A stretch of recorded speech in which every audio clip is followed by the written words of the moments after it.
from the start. Fake notary seal and tampered chart. Sold your oath for cartel gold. Now El Paso knows the lies you told. You're a fake, a fraud, a liar in a suit, and the ghost of Richard Halliday's coming for you. You see, he didn't just run for office. He ran a con. He didn't just drop a name. He dropped the truth. He needed a Mexican name, Montoya for the vote. His campaign promise was fake too. Death for Cruz, yes, that's the vow he told you. But a plea deal was made with his hand. He's a liar at the cartel's command. You're a fake and a fraud, serving the FTOs, trafficking lies across border roads. James Montoya, a liar in a suit, and the ghost of Richard Halliday's coming for you. Oye, Montoya, got ears like satellite dishes, but still can't hear the people screaming fake loud and clear. This ain't politics. This is a cartel network. This is an FDO. Ya basta. The people see clear. Your eyes saw the big gig, not the victim's tears. Justice for Richard Halliday. Fight, fight, fight, fight. Expose this fake DA hiding in plain sight. Oh yeah, Montoya filled now with a 2028 date. Ni madre sin. It's a system rot from the cartel within. Fraudulent forms, fake notary applied. He's illegally sitting, should be indicted, tried. You can't fight for the slain with a DA this fake. They're laundering justice for the cartel's sake. The truth's in the timestamps, the crimes in the redactions. And if the DA's the problem, then the solution, federal action. Esto no se queda así. Because I was the hunted, and now I'm the hunter. It's a big difference. Big difference.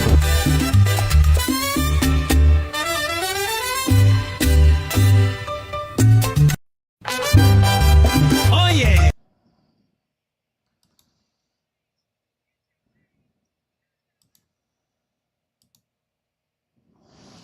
Hi, everybody.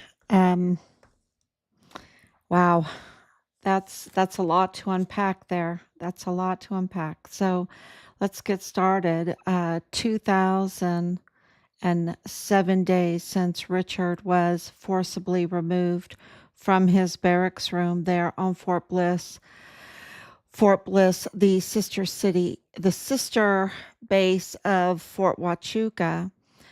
The Fort Bliss is also the home of the the Mormon faction El Paso cartel. I'm going to have to get used to saying all that because it's the truth, and it's going. I think it's going to spread across the world, really. Richard was a whistleblower. I think he blew the lid off of that whole thing. And it's big. It's really big. So it's like Mount Hood. I remember when Mount Hood blew up in Oregon, the whole top blew off of it, and my grandfather sent us a little bit of the ash from Fort Hood, and sent it to us as a little token, a reminder. Yeah. Amazing. And Richard was, because he was a whistleblower that really, he wanted to be a CID agent, right? He wanted to be a CID agent. He was very keen in law enforcement, justice. I mean, he was all about justice and law enforcement. That's what he wanted his future to be. and a good one, a good one. Um, and what he found was corruption, you know, at Fort Bliss, and he reported it, and really, he would never stand by and watch children be hurt. He just wouldn't do that. And of course, there's a lot more to it than that. And so they had to plot and plan, and they did. This, and you asked me who they are, the Mormon faction El Paso cartel, in alliance with the Mexican cartel, and the intelligence community in the United States, which is, because we have confirmation that the part of the alliance was to give the Mexican cartel access to our intelligence databases. Okay. And why would they do that? Well, they wanted to know what agents, what whistleblowers, witnesses, informants were involved in any of the cases that might come against them. And so, of course, the need for very bad actors and the Plenitude crematorium, right? So that's been confirmed.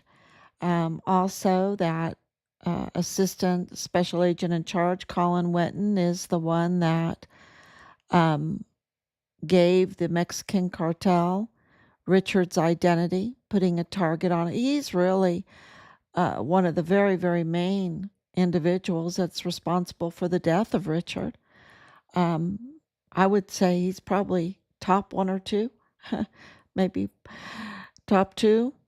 Colin Witten, Mormon faction, El Paso cartel member. Okay. And so Richard was taken down to the basement room. It was the arms room and his life was taken. His body was stolen. His body was abused and misused, and trafficked across the border. Evidence indicates that his organs were harvested, and partial remains, what was left of him, was dumped at the Plenitude crematorium, owned by Rosa Maria Purchase Arellano Caron. And her family living next to Beto O'Rourke. And in connection and ties to Martha Alicia Mendez Aguilar, La Diabla, who was using illegal C-sections to harvest babies and organs from crisis pregnancy women, targeting them and luring them in with promises. She's been arrested, and it's just, spiraling down into hell, right? What they were doing. I mean, well, they're just demons, right? That's where they live. They're just demons. And this is very connected to Fort Huachuca. Fort Huachuca is the intelligence hub for the U.S. Army. And of course, our first CAO, we've had 6 CAOs, casualty affairs officers, assigned to our son's case, to our family. And the first one, absolutely saboteur, and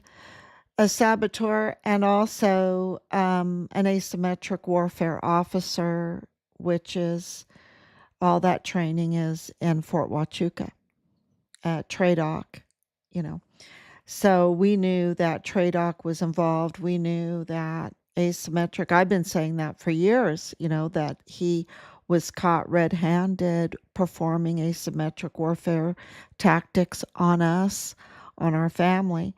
And we've, turned all that in. So there is a huge connection with, I would say, even with Fort Hood, Fort Bliss, and Fort Huachuca. This is a military internal, an internal, hostile, mutinous network of traitors to our country and our national security, breaching our national security, risk to all of our volunteer sons and daughters, a huge risk, and they're up to no good, and they're in connection, okay? They're tied to the Mormon faction El Paso cartel in alliance with the Mexican cartels. And that's why Fort Huachuca, what Mitch Snow, if you don't know who Mitch Snow is, he's a whistleblower or a witness to things that he saw on September 8th and 9th of 2025, the 2 days preceding the brutal public taking of life of Charlie Kirk.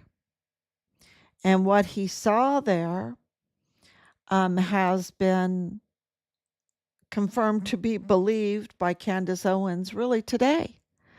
I think she believed him, and I think she believed that Mitch Snow saw Brian Harple there with others. But she says she questioned if Erika Kirk was there, if he really actually saw her. And today, I think she's crossed that threshold and is absolutely behind what Mitch Snow saw the days prior to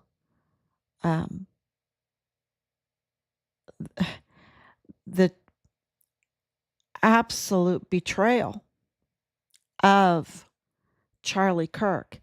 And somebody wanted Charlie Kirk dead, okay?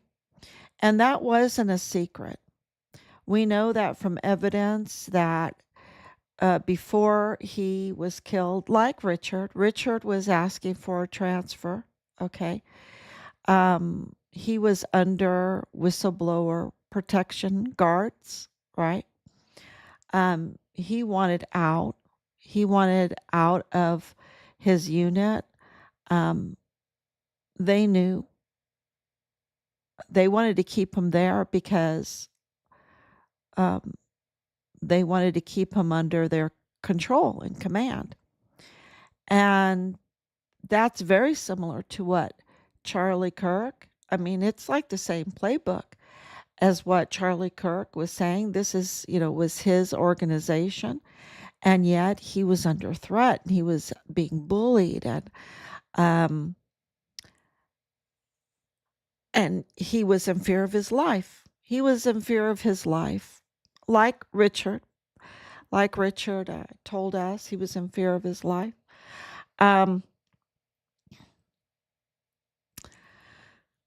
So, what happened today is just explosive because we have so much breaking news, and that's why I'm coming on so late. Here it is, 1:00 in the morning, but we have been in communication with government officials and also law enforcement because everything is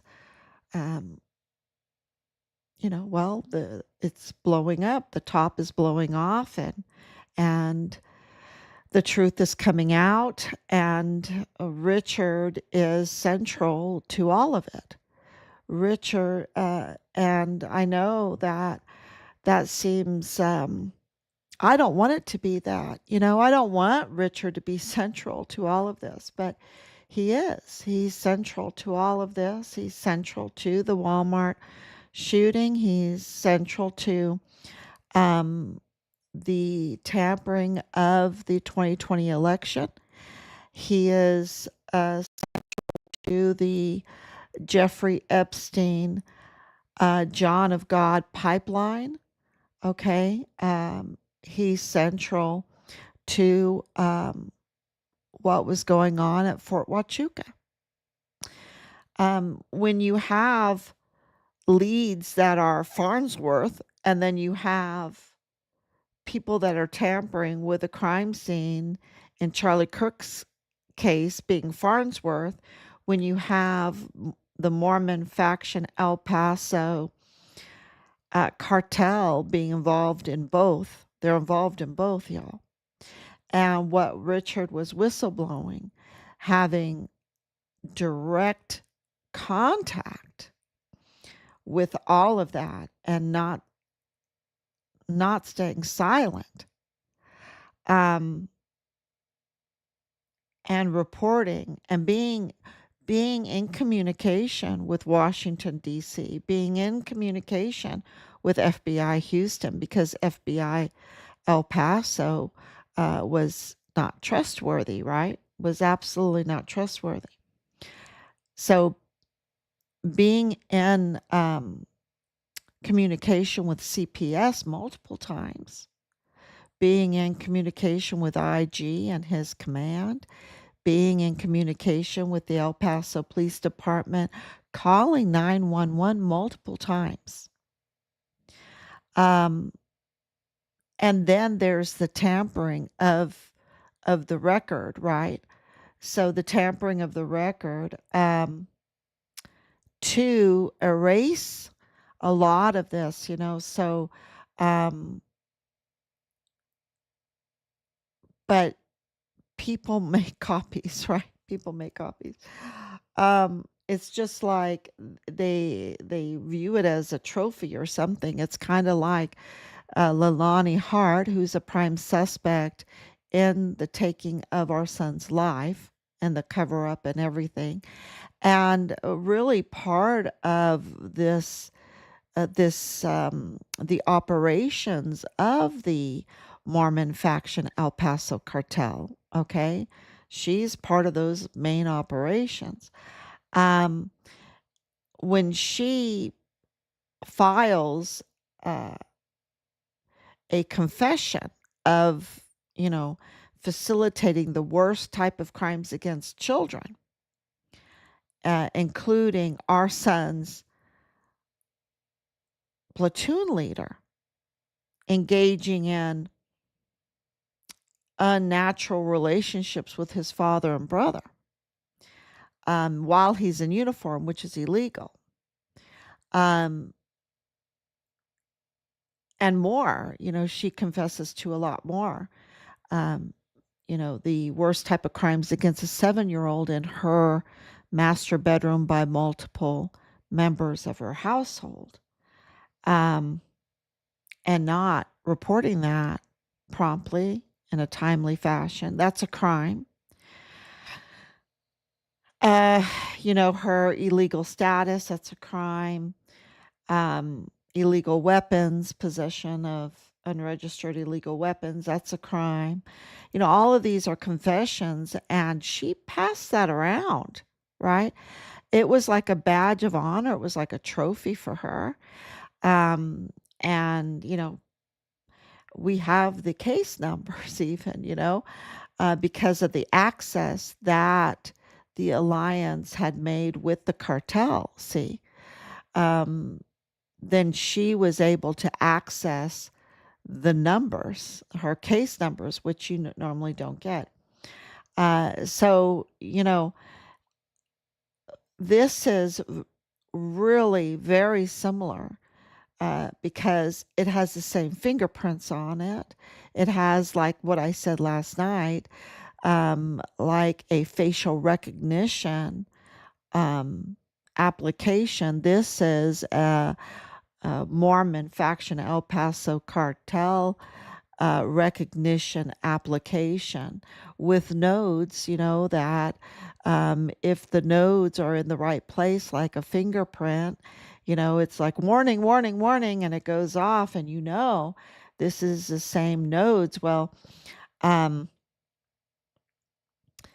and uh, and with Fort Huachuca and Erika Kirk and all of the evidence, and I should probably put that up too, um,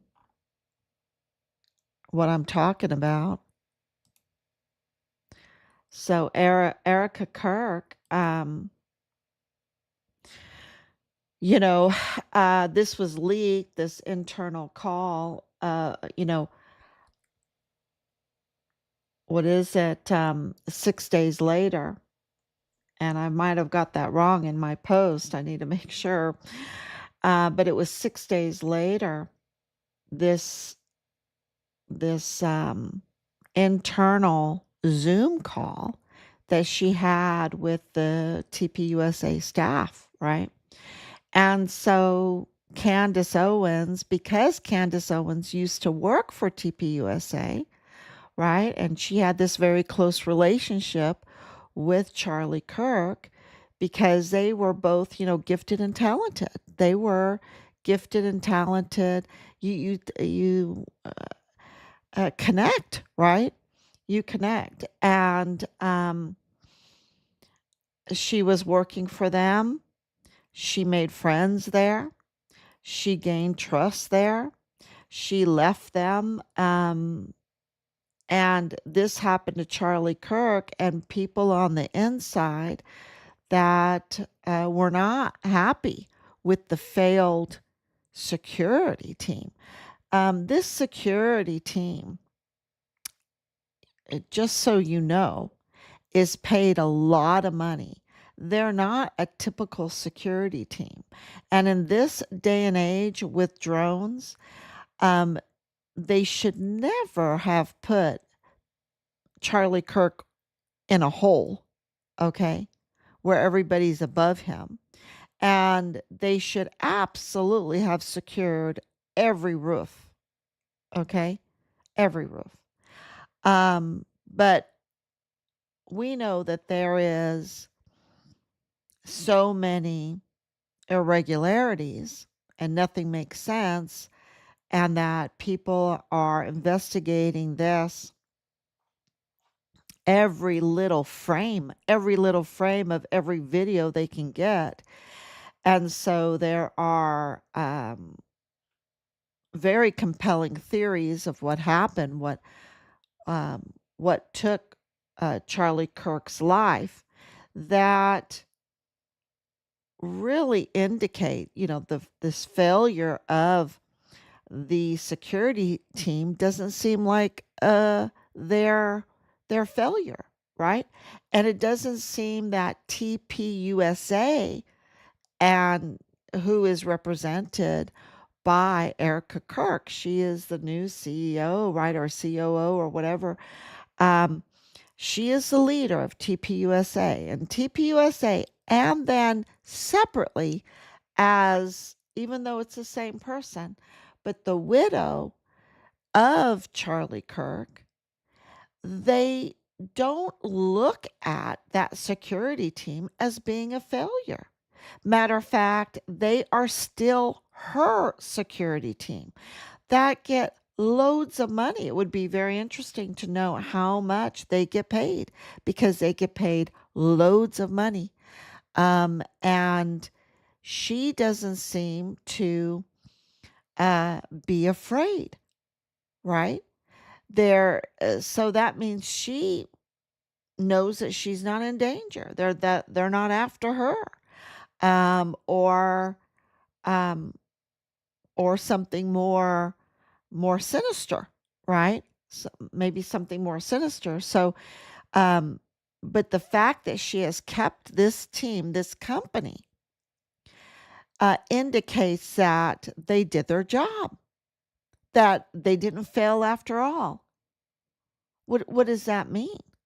That Candace Owens has now revealed motives, and that what happened to Charlie Kirk was an inside operation, an inside betrayal, and that by the reaction and the display that we have witnessed over the months, it not only indicates but confirms to Candace Owens that Mitch Snow is on to something, that this was an internal operation, that the suspicion of it has just gone to the next level. That's what this means. And to many that are clear, what are the motives, And I've heard many different motives from many different people. And so,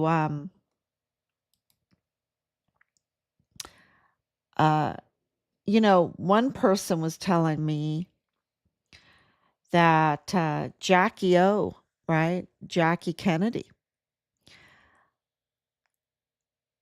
she feared for her security. Absolutely. Something is weird here because there's no concern in this phone call 5 days after Charlie Kirk publicly, brutally, shockingly,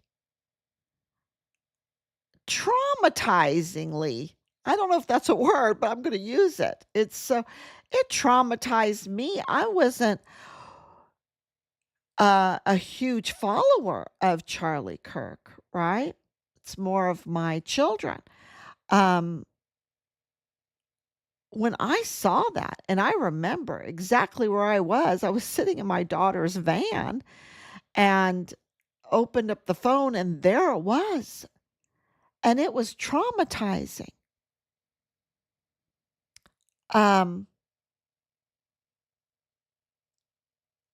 Something is, and I don't want to guess, there is indications that are so strong that this was an inside operation. And if it's an inside operation, there has to be motive. Why did somebody want to get rid of Charlie Kirk? Why would this, and it being tied to Fort Huachuca means it's tied to the Mormon faction El Paso cartel in alliance with the Mexican cartels. We know that Fort Huachuca has tunnels. We know that they were gun running. We know that they have already operations, illegal operations with Mexican cartel. We know we don't have to prove that Fort Bliss and Fort Huachuca are connected. They are absolutely connected. Absolutely, we don't have to prove it at all. Anyone that is any way familiar with those two bases know they're connected. So when we say that it is connected to the Mormon faction El Paso cartel in alliance with the Mexican cartel, that is absolutely, there is just no question about it because they are so connected. And Fort Huachuca is the intel. I mean, they're not going to infiltrate Fort Bliss without infiltrating Fort Huachuca. They're the intel, the TRADOC, the asymmetric warfare. And they have tunnels right there on the border that have been doing this for a long time. I mean, look at Mitch Snow is absolutely critical, his witness to all of this, because he detected those tunnels 35 years ago. And when he said that to me, he goes, "You might think I'm crazy." No, my father told me because I was born at White Sands. My dad was ADA. I went to school in El Paso. I lived on Fort Bliss.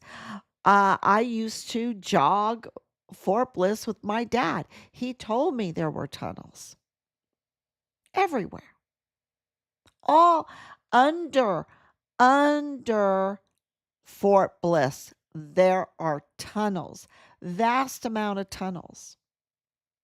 And of course, along the border, and we know we have confirmation that there are tunnels under El Paso ISD schools that are along the border. So, so I didn't think Mitch Snow was crazy at all. I thought that he was genuine, right?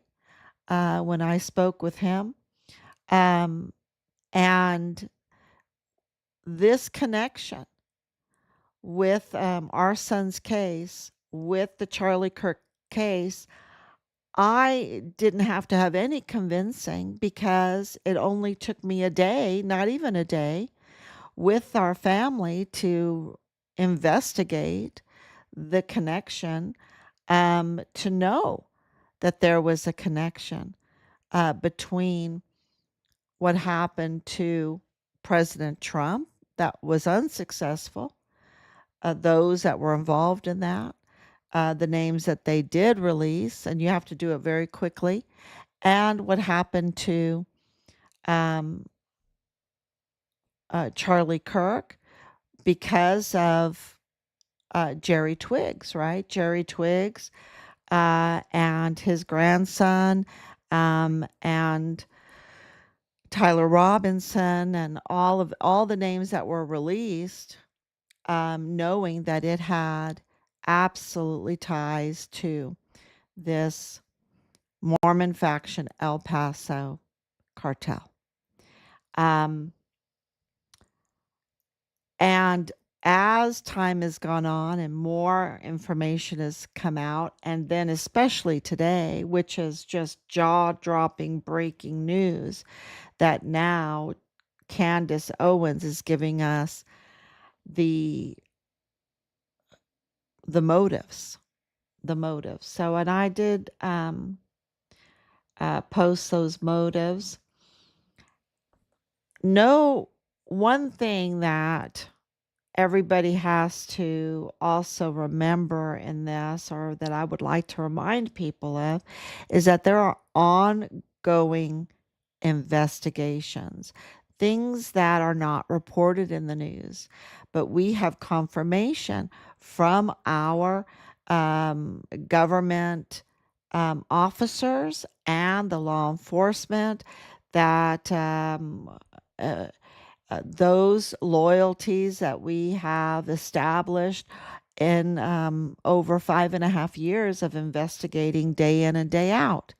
And not only investigating, but documenting um, and filing all of this. Okay, we have been filing. So in order to file, you have to have emails and numbers and connections and all of that, with all of the agencies and organizations. And the things that we have filed are so jaw dropping and compelling. And one day that will all come out in a book, right? It needs to come out in a book. What we have, from the El Paso Criminal Law Magistrate Court to Montoya, from Bill Hicks to Montoya, to the cartel, to the judges, to the medical examiner, to the Mayellas, everything about the Walmart case, everything about the the command structure, Fort Bliss, the retaliation that we got, what we caught them in engaging in against us to obstruct justice.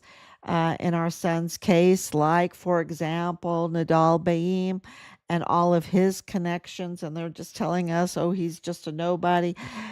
And of course, Danae Katzen and the family in the Walmart case that had Richard's credit cards and financial documents after he was no longer alive. And, and it just goes on and on and on what we have detected, identified, documented, and filed over and over. And about so many individuals and so many agencies. Of course, Connell Wetton, and we haven't forgotten about Neto and his wife and the intelligence community there on Fort Bliss. And then, of course, you have Justin Underwood and his part in all of this with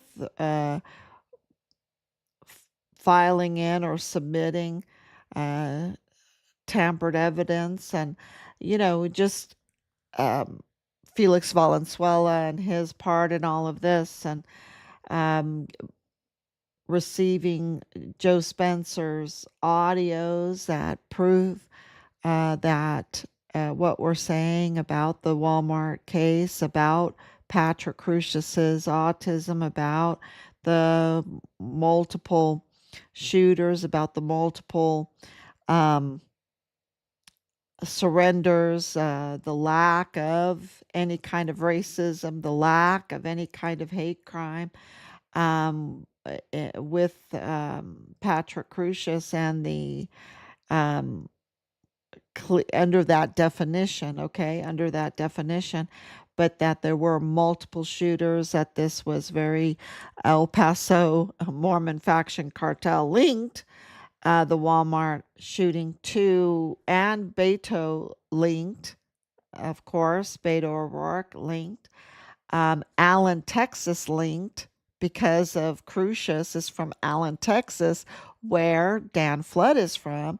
That leads Erika Kirk's Security, and what is her relationship with Dan Flood, right? It seems to be very, very close, a very close relationship, because she's kept him on after he failed, but it looks like she doesn't consider that was a failure. Okay. And that is like the smoking gun, really. That to me is like the smoking gun. And so this is all very connected and connected to, and I want to make sure that people understand this.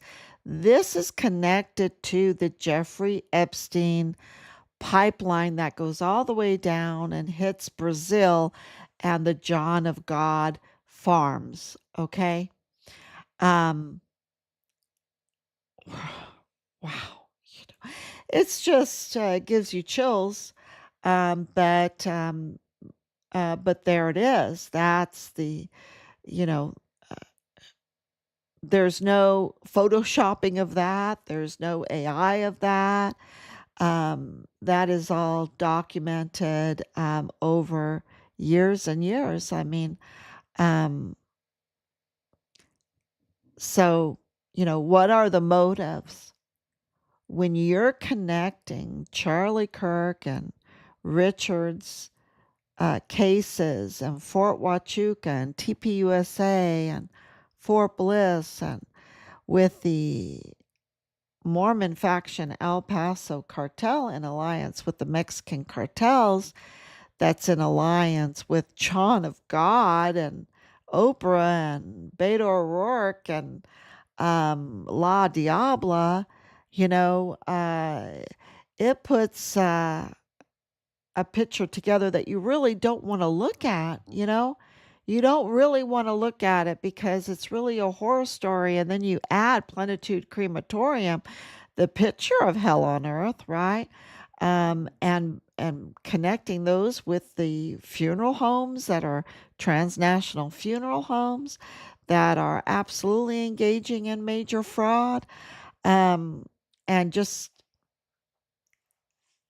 crimes against humanity. Okay, crimes against humanity and sacrilege.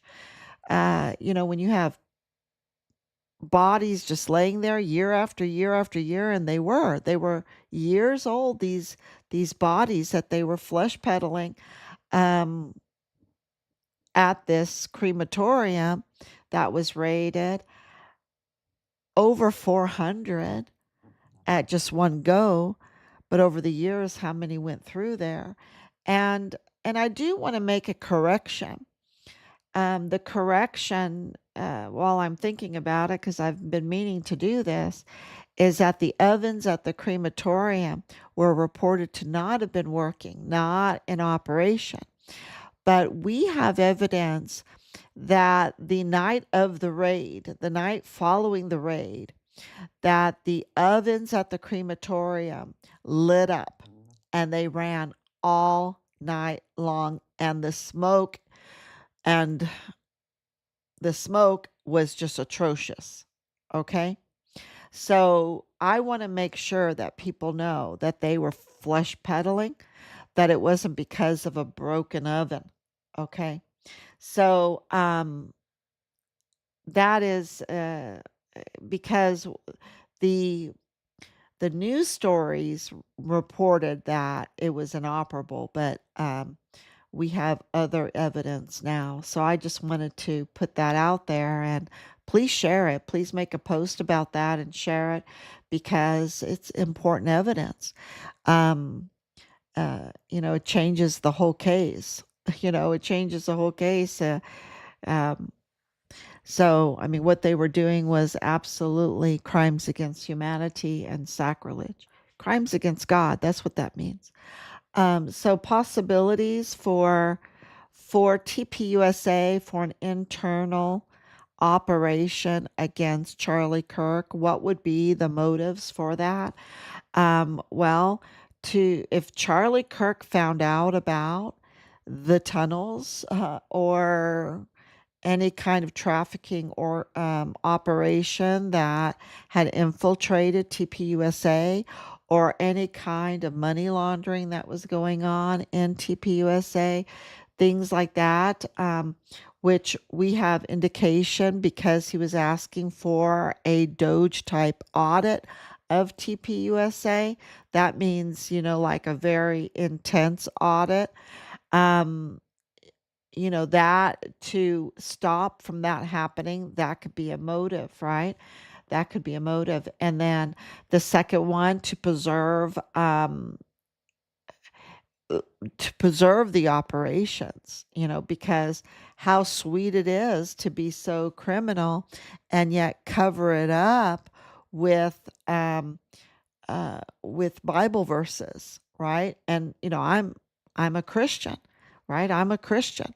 Um, I my favorite book, right? There's no, and anyone that knows me knows that I'm telling you the truth.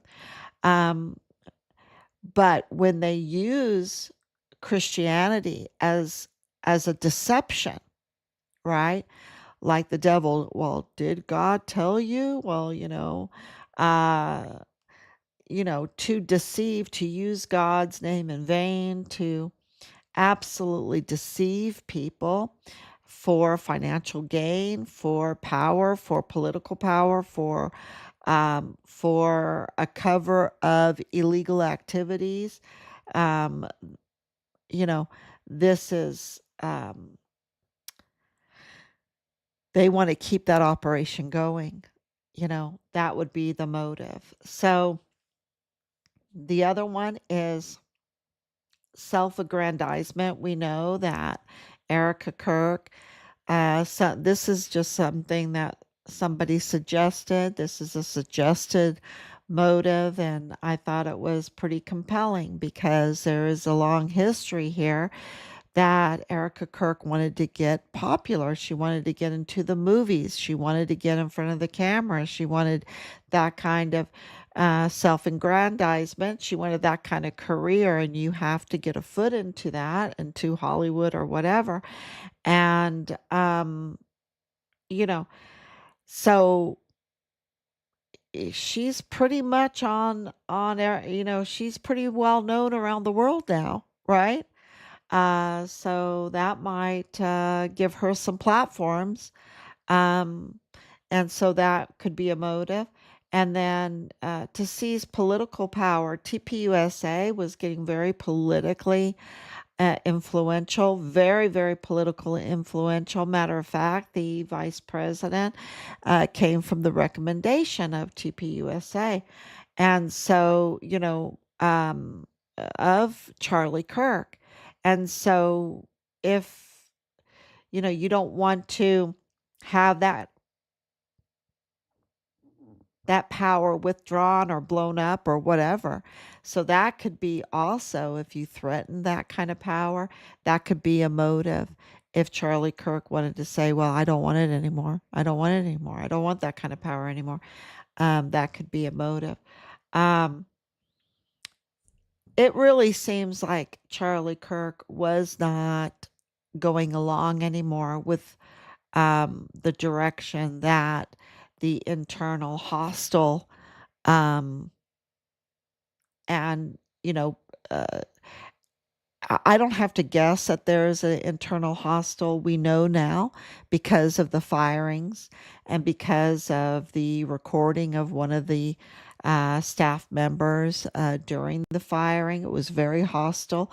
What do I mean by hostile? They can be really kind, but when you make $250 million, like $250 million in just a couple months since Charlie Kirk's death, then and you're firing people, that were working, and uh, like you're hostile to them, right? You're hostile. You're afraid. You're showing fear, and I think that this whole thing is just showing a lot of fear.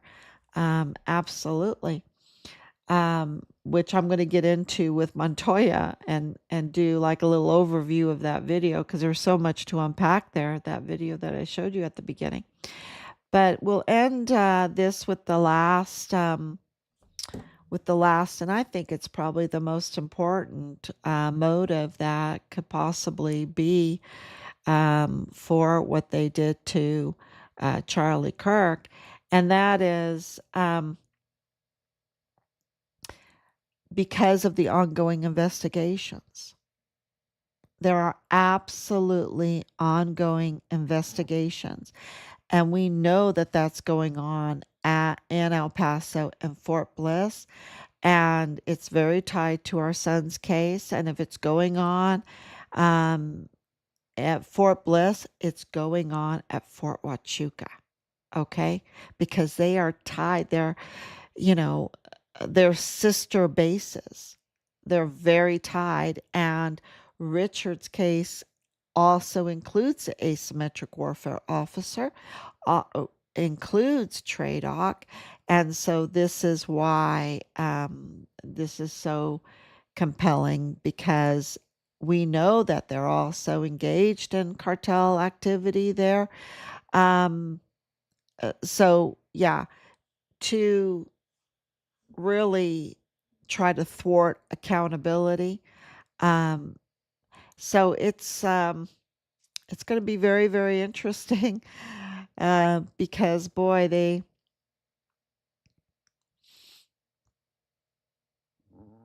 put on a show.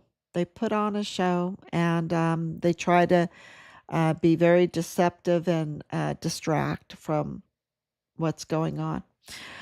So, okay, let's go back to the Montoya.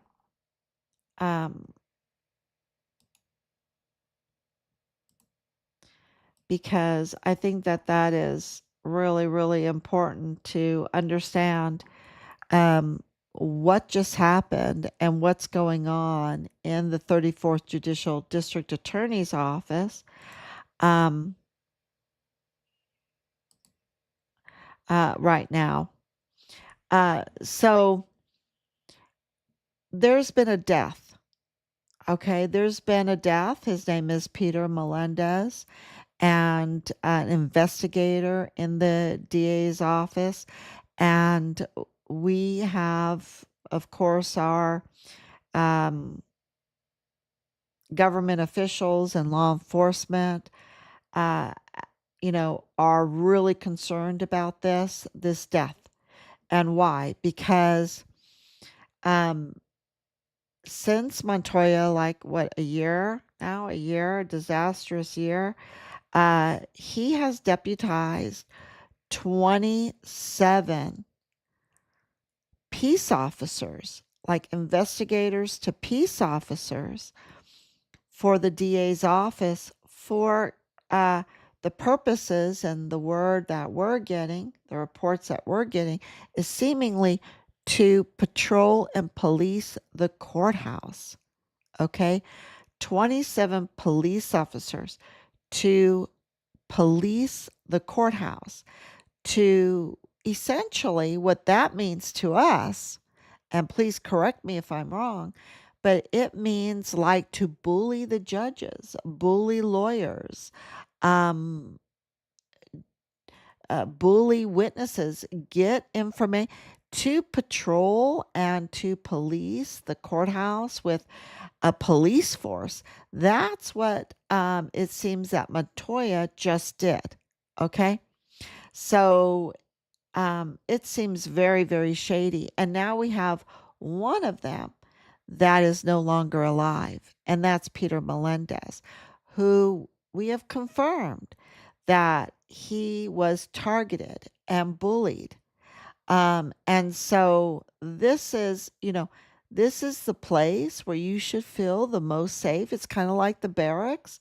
Richard should have felt the most safe in his barracks room.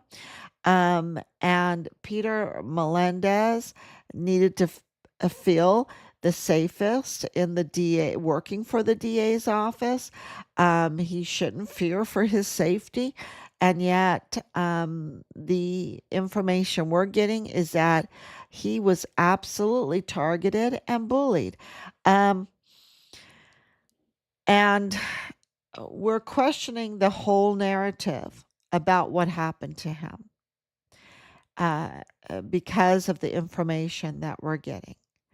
And I think that's important because the word that we have is the DA's office is in chaos, okay?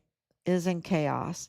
And what is causing this? Well, we have been reporting on it for just about a year, right? Almost a year. We've been reporting on it. We've been reporting on the 34th Judicial District Attorney's Office under Bill Hicks as being in chaos.